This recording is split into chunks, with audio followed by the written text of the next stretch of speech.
Au conseil pendant la méditation par Tenzin Wangyal Rinpoche, 11 minutes 27.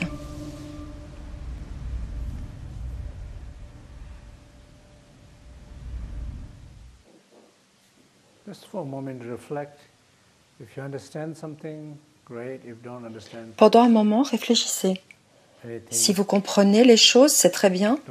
Si vous ne comprenez pas, ne vous en faites pas.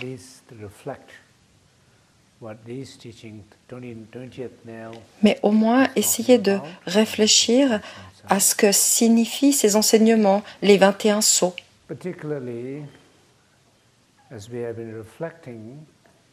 Et en particulier,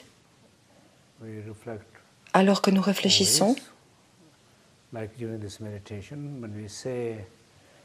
nous réfléchissons toujours dans cette méditation lorsque nous disons est-ce qu'on s'identifie au méditant? À quel point la présence du méditant est dans la méditation? Nous entendons souvent dire que la méditation est grandiose s'il n'y a pas de méditant.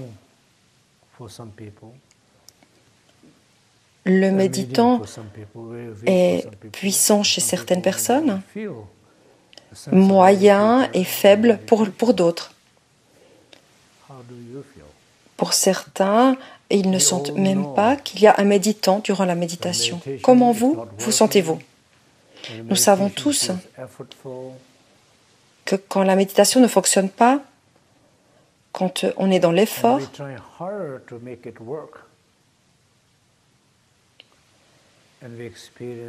nous essayons alors vraiment très fort de faire fonctionner les choses. Et nous expérimentons le fait que cela s'aggrave.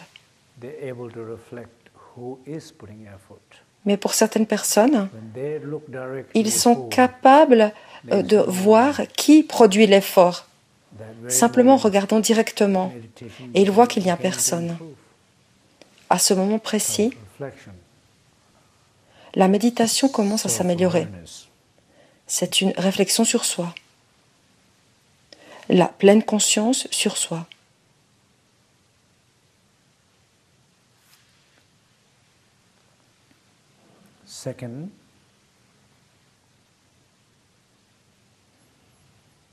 En deuxième lieu, how often you meditate and not aware of anything. Comment, lorsque vous méditez, êtes-vous conscient ou n'êtes-vous conscient de rien?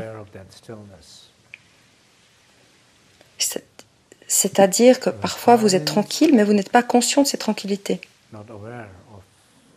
Ou vous êtes silencieux et vous n'êtes pas conscient de ce silence. Vous êtes ouvert et vous n'en êtes pas conscient. That means you fell into nothing. Disconnected with life. Cela signifie que vous êtes tombé dans un rien. Vous êtes complètement déconnecté de la vivacité, de la vitalité, des expériences.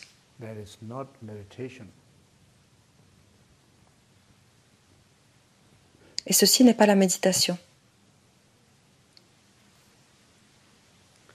It's like someone looking in life, seeing everything what is going wrong.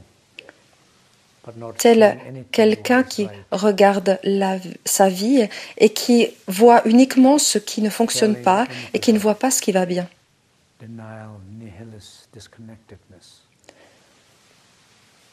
C'est quelqu'un qui est tombé dans ce déni, ce nihilisme, cette déconnexion.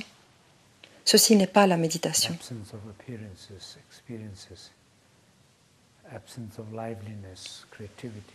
Il y a une absence d'apparence et d'expérience.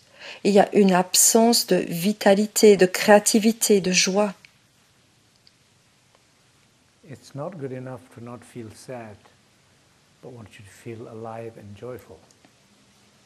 Il ne suffit pas de se sentir triste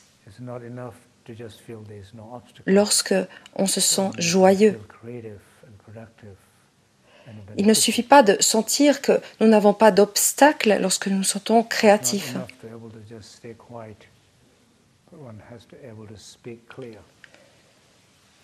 Il ne suffit pas de rester calme quand nous voulons parler clairement. Il s'agit de ne pas tomber dans le nihilisme. Pensez-y un instant. Combien de fois avez-vous médité alors que vous n'avez rien ressenti, vous n'étiez conscient de rien?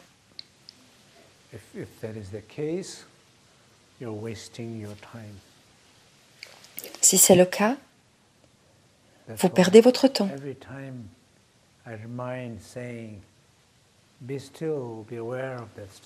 C'est pourquoi je rappelle toujours, quand vous êtes tranquille, d'être conscient de la tranquillité. Si vous n'êtes pas conscient de cette tranquillité et que vous perdez le contact, cela va bien, il suffit d'être conscient de ce qui se passe. Et je rappelle cela à chaque fois. C'est de ne pas tomber dans ce nihilisme, de ne pas tomber dans ce rien, dans ce néant.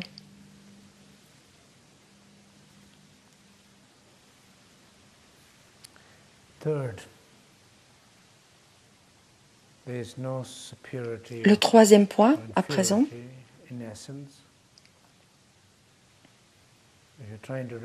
il n'y a pas de supériorité ni d'infériorité en essence.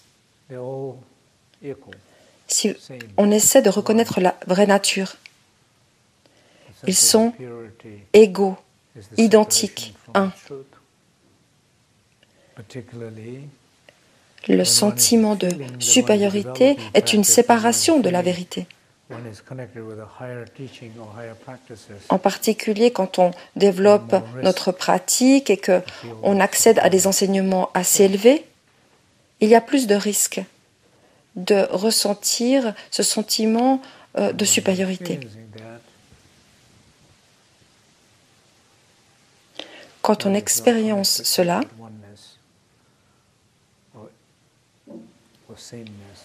quand on n'est pas relié à l'unité ou à l'aspect identique et non duel, nous sommes dans une identité matérialiste.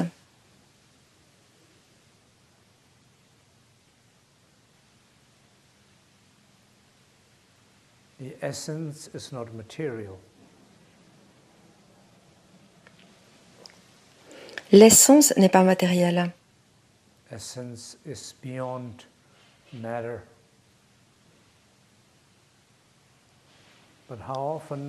L'essence est au-delà de la matière.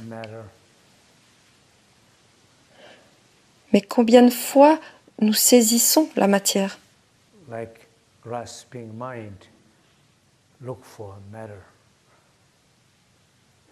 C'est l'esprit qui saisit la matière.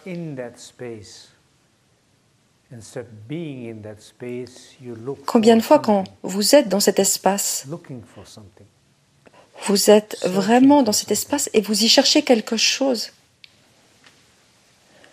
Vous investiguez. Vous cherchez une substance, des couleurs, des formes, des expériences. Exactement comme quand on va dans une retraite dans le noir. Vous êtes d'abord dans un endroit où vous voyez les choses, où vous pouvez parler, et vous allez dans une pièce complètement obscure où vous ne pouvez parler à personne, et vous attendez quelque chose.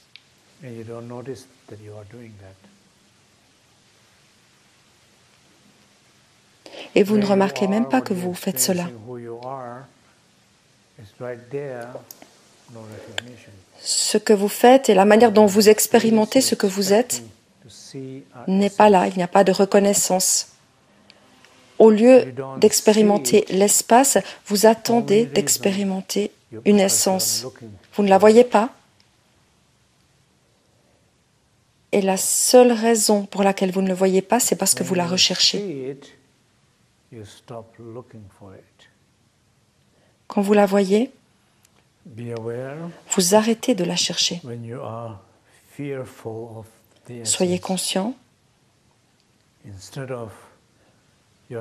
quand vous avez peur de l'essence, plutôt que ce sentiment de soi, d'être quelqu'un, quand vous avez l'occasion de vous sentir rien ou tous à la fois, cela fait peur. Celui qui a besoin d'être quelqu'un, l'idée d'être rien lui fait vraiment peur.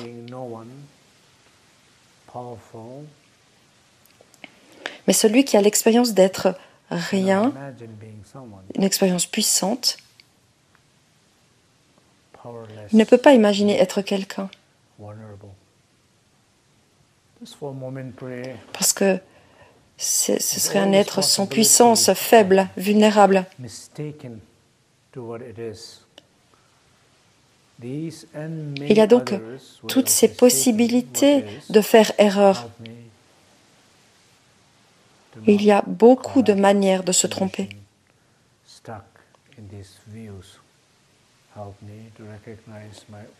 Et alors, on ne coupe pas les conditionnements, on est complètement englué dans la vue.